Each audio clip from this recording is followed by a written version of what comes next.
mhlawumbe ke kumlaleli ke okhona ekhaya ke uzoyibuza ukuthi masikhuluma ngenehawu ingabobani inehawu futhi ke imele mapha ama sector. Inehawu National Education Health and Allied Workers Union. Yes. Lo umelu education ukuthi sithatha bonke abasebenza eminyangweni wezemfundo kusungela abasemazingeni aphansi lokho sikubiza kuthiwa i-early childhood development. Yes. I-basic education bese sithatha into ekuthiwa i-post schooling education and training lapho kufaka khona ama-TVET, CET nama university. Lo age bese umele uhealth okusho abasebenza kwezempilo ngabe ezempilo engaphansi kahulumeni noma ezempilo enganakho eziyimele ibhedlela lezi kuthiwa zi-private. Yes. Not only ibhedlela e-private kodwa yonke nje into ehlinzeka ezempilo ezizimele singabala ngisho national blood service la okunikela khona ngegazi ngoba zindawo eziyimele bese kuthi u-allied ke ufaka izinto eziningi singabala konke ama department akhona la mhlambe u-department ngaphandle ka onke ama department singabala ku arts and culture, public works, treasurer, social development bese sibala nengxenye kuthiwa ama parastatals ilezi inkampani engaphansi kahulumeni lezi uhulumeni ayinikeza imali bese sibala enye ke ingxenye kuthiwa u-private social development esingaba amakhaya abadala amakhaya ezingane even amasonto nje uma kukhona isonto elikhulu eliqashile abasebenzi siyinyunyana inehouse yakwazi ukorganize abasebenzi so organize ke kulezo ndawo njenge nehouse ikhona ke ukudala ukuthi sibiza kuthiwa i-National Education Health and Allied Workers Union. Mabusane kuvulela umsakazo osinaye ke uAyanda wakaZulu ke unobhala wesifundazwe kwaZulu Natal ngaphansi kwake inyunyane ke inehawu mhlonishwa sigcina ke ukuba nawo ke ohlelweni sasizobheka kabanzi ngendaba ye-PPN nangendlela ke ikade ithinta ngayo ke abasebenzi abaningi ke abesemnyangweni yahulumeni namhlanje ke siza kubheka ke isimo sawo kaMaTVET esehlangene.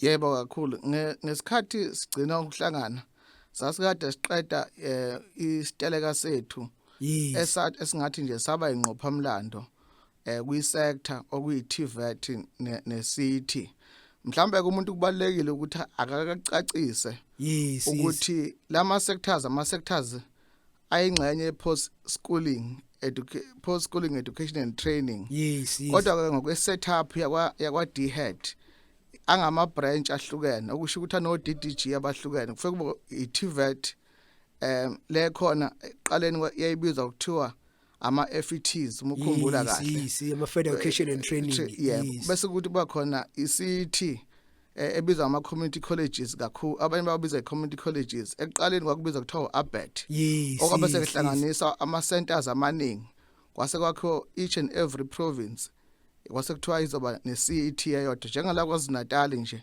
uma uhlanganisa onke ama learning centers abese akwazi ukukhipha into ekuthiwa i-KZN CET so onke ke offerisha i-purpose yawo is offerisha anything that is related to skills anything that is also related in ensuring ukuthi abantu ba train on entrepreneurial skills nokunye so ngenkathi sigcina ukuhlangana la sasikade siqeda umkhankaso omkhulu wesiteleka sethu sase TVET sasifuna khona ukuthi sesifikile isikhathi sokuthi ama TVET ne-CET kungatreatwa njengama glorified high schools ngoba uma ukhumbula kahle bekuthi njalo amakhulunywa ngepolicy e-TVET thola izoboleka kakhulu kwa basic education so kubalekile ukuthi mhlawumbe ngikuthathe ngikubeka ukuthi iziphi inguquko esicabanga ukuthi leso siteleka sezise naso njengamanje nje masikhuluma ngenkathi sesitelekeni sasifuna ukuthi uhulumeni akabuka amaholo abasebenzi abasebenza kuma TVET ngoba sasikhala ngokuthi awagculisi sabeka ke ikakhulukazi abasebenzi be-support staff uyokhumbula ukuthi abasebenza amanye ama-union engabanaki ngoba ethi ba support teaching and learning. Yes, Ngaqinisekisa nje la ukuthi after that strike lonyaka nangonyaka odlule abasebenzi abaningi singabala abasebenzi kuma TVET ababiza kuthiwa student liaison officer. Yes. Sesikwazile ukubasusa from salary level 5 sabasa salary level 7 esingakubiza kuthiwa inqophamlando. Sathatha abasebenzi akuthiwa ama housekeeper abanye babiza ngama house mother, ama house father, sabasusa ku salary level 2 sabasa ku salary level 6. Sathatha abasebenzi akuthiwa ama IT technician laba bobuxhaka bama computer sabasusa ku salary level 4 sabasa ku salary level 7. Sathatha nje bonke abantu kade kufana ngababiza kuthiwa ngo officer kade behola imiholo yamakekho ku salary level 5 sabasa ku salary level 7. Esingakusho nje sithi kuyi victory enkulu nabasebenzi futhi bayakuncoma kakhulu ukuthi sesenza umsebenzi oncomekayo. Okunye ke esingakusho nje ukuthi kuyinqophamlando kuyi sector esibhizi ngakho ukuthi for the first time sizoba nento ekuthiwa iPCAM okuyindlela eregulate ukuthi ama lecturers akwi TVET azosebenza kanjani, into ekhuluma ukuthi ama hour ufuna I lecturer se TVET ebe mangakanani. Law policy besebenzisa kwa basic education ebizwa kuthiwa uPEM.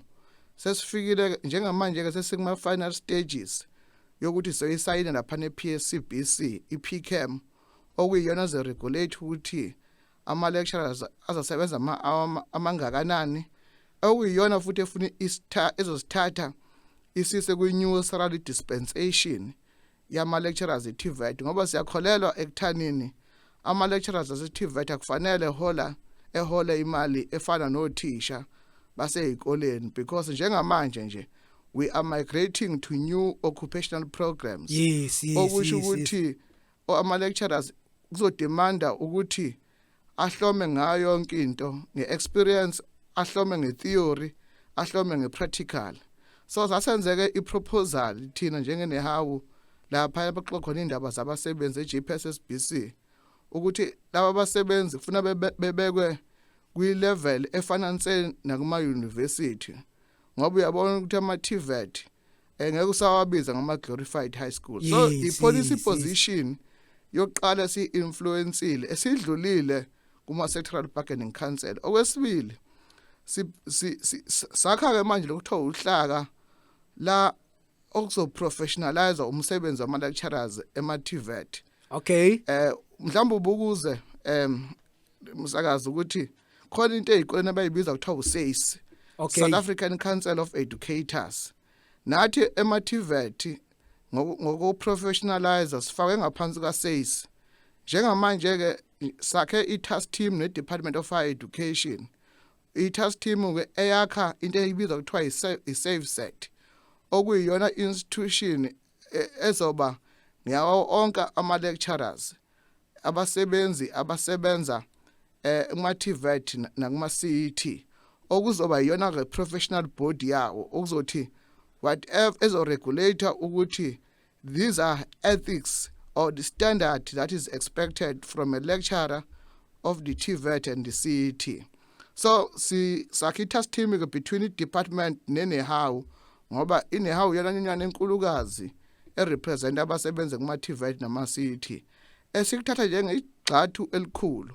Singakusho nje umsakazi ukuthi enye victory enkulu esikwazile ukuyiwina abasebenza kuma CET eminyakeni eminingi edlule bebesebenza bebengekho permanent. Ngenxa yesiteleka sethu sango 2018 uhulumeni usubaguqulile bonke ba permanent bayayithola imhlomulo. Einsukwini ezidlule nje besibalwela ukuthi khona into ekuthiwa i-pay progression abangayitholanga abasebenzi ngo-2022 uyifakile manje umqashi emavikini adlule.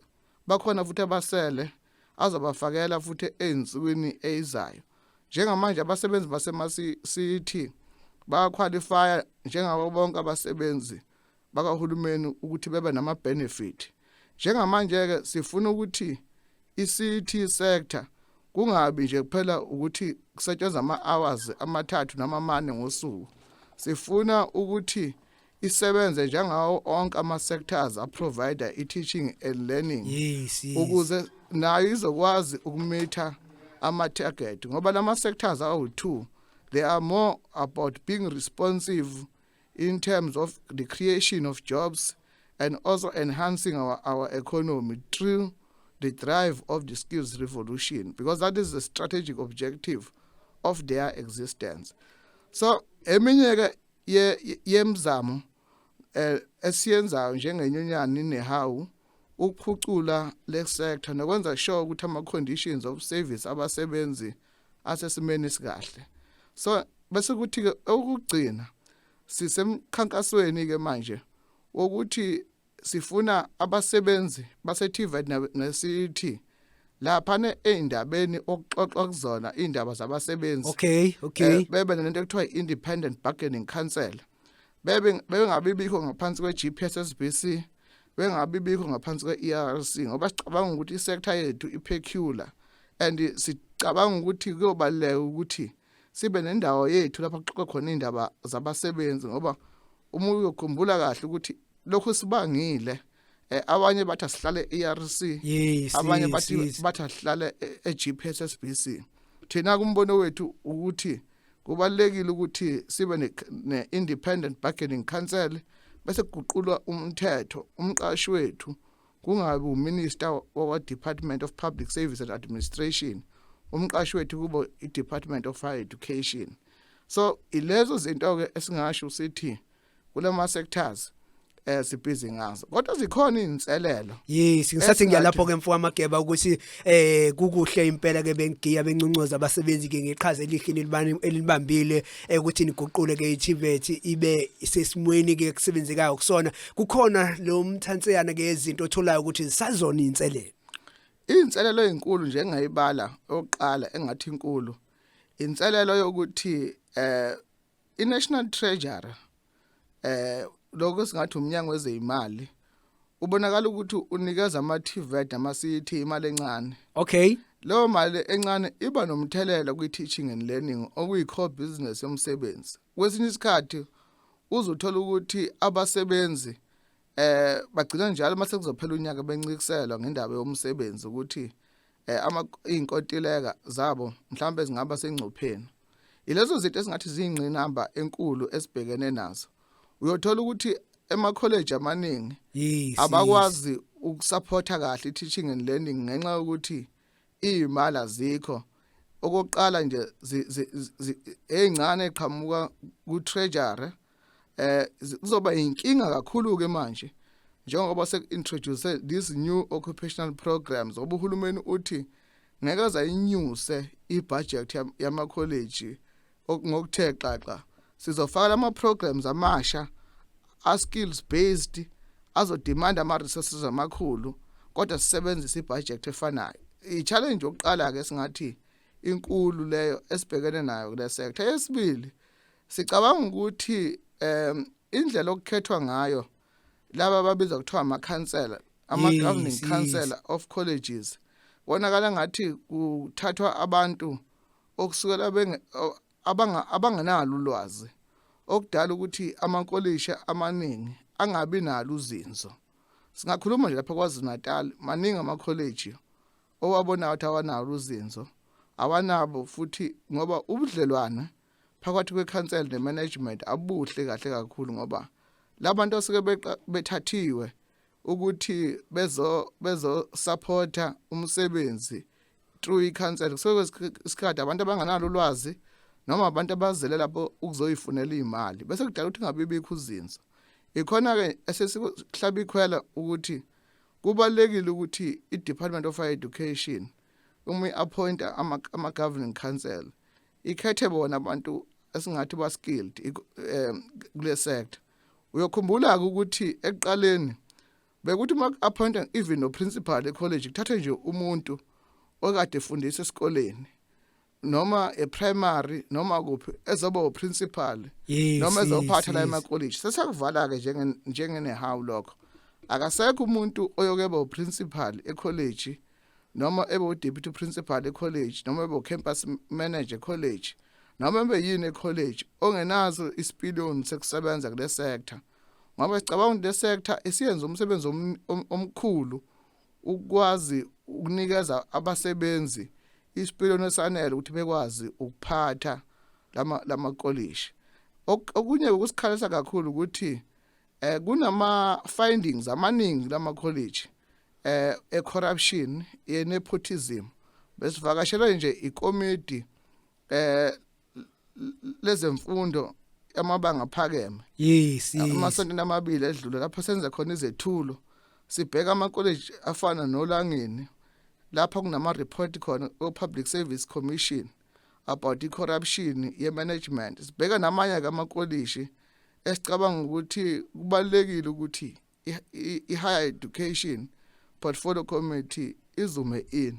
So singasho sithi nje ama challenges in short ilana we underfunding because of the imposed austerity measures bese sithi a lack of provision of strategic leadership through the governing council, the corruption that is at the rise mainly being driven by principals of the colleges.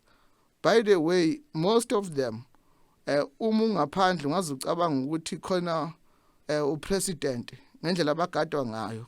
Yabona umusugadwa kakhulu ozazi mina nje angigadwa lapha ngunobhalo wenyane enkulu kazi. Lapha eSouth Africa nje ngihambela ngedwa angigadwa umuntu ngoba angintshontshe indawo akekho umuntu anginayo reason why kufanele ngize ngigadwe bese sicabanga ukuthi lezo zinto esicabanga ukuthi zingama challenges ezinye ke sengaba ke mhlambe ke Mageba ngingene nje emadevini njengenyunyane nibona ukuthi ke kuma TVET colleges ke inkohlakalo idla lobi kuphi nikwenza uqinisekisa ukuthi leso simo niyasinqanda ngoba singakhuluma ngelo ukuthi ke imali efakwa uhulumeni ke cishe ke incane ekuzona ikhungo zemfundo ephakeme kodwa futhi uma kungukuthi kwayona le khona ayisebenziseki ngendlela eyiyona nakhona gcine futhi sekureza ama questions ukuthi kungani ezoyifaka uhulumeni imali kodwa ke ingezoyigcina idingo kumele ngabe iyayigcina. Ukhumbula umsakazo ukuthi kade ngisho nje manje ukuthi ngama college afana noLangeni TVET College lapha othola ukuthi khona kwakungama allegation ne corruption njengenyana ke sathatha usiba sabhalela iPublic Service Commission okuyi commission eyenza sure ukuthi kune compliance kwi public services either ngama processes akwa SCM noma ngama processes akwa HR. So sabhalela ke i Public Service Commission sasicela isiphenyele loludaba okwakuyithenda ethile ngaphakathi ukuthi yahanjiswa yini imigudu efanele ngempela ngathi kwenziwa uphenyo we were vindicated as the union ngoba kwaqinisekisa ukuthi ngempela imigudu efanele yakwa SCM ayilandelanga wase kuphuma ifindings khuluma nje uprincipal wakhona uchajiwe uattenda into ekuthiwa disciplinary hearing through our initiative as the union to fight against corruption kuma college afana naseCoastal 2 years ago kwa appoint administrator kwaba yithina futhi emva ukuthi si assess ukuthi there's a collapse of governance we needed an administrator nakhona futhi administrator ngiqalise kubonakala ukuthi there's more collapse of governance under his leadership saba ngabaqala esaba seqhulwini ukuthi akahambe ngoba sicabanga ukuthi akayenzi lento ayilandelwe yona into esiphatha kabi kubonakala ngathi i-Department of Higher Education and Training igcina sibavikela abantu angababenzi bokubi ngoba sikhuluma nje njengaselangeni kune process ye disciplinary hearing kodwa futhi uthola ukuthi yena lo muntu othintekalayo ukuthi unenkohlakalo uyaqhubeka nokusebenza kodwa makuwumsebenzi ojwayelekile umuntu ke into ethile usukhishwa nakho onogada ngesankadlo sekuthiwa shi laptop yakho lapha, shi phone yakho la, shiya zonke into zomsebenzi la. So i-cry yethu enkulu ukuthi say expose corruption through different institutions, but the department yakwa higher education always seem reluctant to act against the corrupt elements. Mhlawumbe ke mhlonishwa ngenxa yesikhathi sethu ngiyathembisa kumlaleli ukuthi sophinda ngolosine sibe naye ke uMageba la khona ke sesobheka isikhalo eMageba ke nkalo zonke ikakhulukazi ke kulabo ke abafundisa kuma TVET colleges njoba ke kuzoqala iprogram entsha iningi labo lizibona lidunguze bomnyameni uthola ukuthi umuntu ke iyaqala iprogram ngonyaka ozayo kodwa ke angazi noma ngiini noma ngiout kilo program mhlambe kwiminute ungayisikaza eyaluhlelo olusha oluzoqala kodwa ngolosine sobisakwazi ke sinkankanye kanye kuhlela ilele khona okokuqala nje i-department ayenzile into ekuthiwa i-meaningful consultation nathi kulanto ama-occupational programs because umuntu webhekisisa kahle isho ukuthi kuningi okuzoba nomthelela kulento ekuthiwa ama-conditions of service. So yonke into ethinta ama-conditions of service isho ukuthi ufuna uxhumana nama-union organize kulo sector. For instance lento ithinta ukuthi amanye ama-lecturers they must be reskilled okuzoba no impact kuma-conditions of service. Okunye futhi ukhulunywa ukuthi uzowathatha uwase kwi-industry lokho kusho ukuthi kuzoba nama-changes kuma-conditions of service. Okunye futhi kusho ukuthi uzoyi-professionalize le sector kodwa asikaqedi nge-service sector asikaqedi futhi nge-PCAM asinayo i-bargaining council. So imbuzo ke izinto esizibeke kwi-department esicabanga ukuthi i-department ayikakwazi ukuyiphendula yikho ke sisho sithi thina ama-college awakulungele ngokwanele uku-implementa ama-programs bajaha bona yikho ke umuntu uyabhekisisa sebethe ukuphusha kancane ukufeza out kwa-N4 is because of i-pressure okuyithina esifakile kodwa nje asikusho lokhu ukuthi abasebenzi kufanele basethembe njengenyunyana ukuthi sekwenza sure ukuthi lo hlelo njengoba uhulumeni usulufakile seqalile phela liyasebenza ukuthi lifeza in kancane kancane. Mageba sobe sikuyi full scale angikubambe ngenxa yesikhathi sethu ngithembise kanjalo umlaleli ukuthi ngolosine sokwazi ke ukuthi sibe kanye nawe la khona sibe sesivulela ke nethuba kubasebenzi ke nxa zonke bezokwazi ukuthi babe ingxenye yokuthi ke babuze nemibuzo ukwazi ukuthi bathole kabanzi ngezinye zezinto ezibathinta kakhulukazi iyona le yale program uqeda ukukhuluma ngayo. Siyabonga Mageba. Siyabonga kakhulu. Rotikamba Mjabulelwa isibongo ngingwakuyama kanjani uhlelo siyasiqeketha current affairs mina nawe esobonana khona kusasa kulona ke uhlelo uJehova samuhle sangibolekile umphefumulo sizokwazi ke ukuthi sibe kanye nawe. Salut.